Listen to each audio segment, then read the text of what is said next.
جامعة بيشا، عمادة القبول والتسجيل، آلية التقديم الإلكتروني لخريجي وخريجات الثانوية العامة لعام 1439.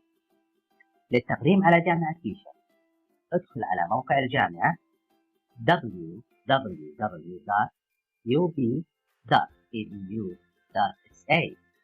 ومن ثم اضغط على أيقونة القبول والتسجيل.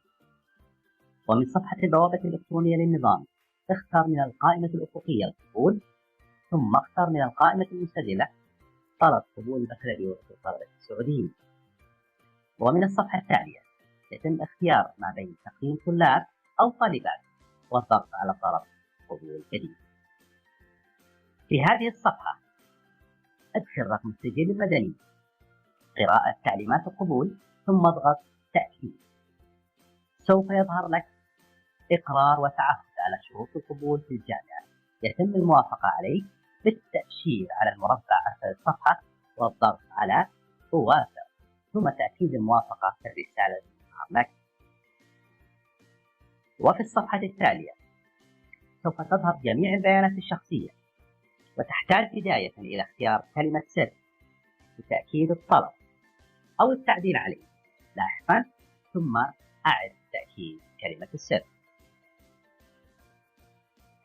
ثم أكمل البيانات الشخصية المطلوبة المؤشر أمامها بالعلامة الحمراء، وتحميل صورة الشخصية للطلاب فقط. وفي نهاية الصفحة اضغط على التأكيد. في هذه الصفحة اختر مقر الدراسة من القائمة المنسدلة، وستظهر جميع التخصصات المتاحة باللون الأسود، وعليك التأشير في المربع أمام جميع التخصصات. وفي حالة وجود تخصصات أخرى متاحة في مقر آخر غير المقر الذي اخترته، فسوف تظهر قائمة بتلك التخصصات في أسفل الصفحة، ويمكنك أيضا الاختيار من بينها، ثم اضغط ثاني. وفي هذه الصفحة يتم ترتيب الرغبات وفقا للأولوية، ويتم ذلك من خلال التضغيط على التخصص المراد تحريكه إلى الأعلى أو الأسفل، ثم الضغط على السهم إما للأعلى أو الأسفل، وبعد ترتيب الرغبات اضغط على الثاني. هذه الصفحة تظهر لك التخصصات التي اخترتها مرتبة بحسب الأولوية للتأكد من صحتها، ومن ثم الضغط على الثاني.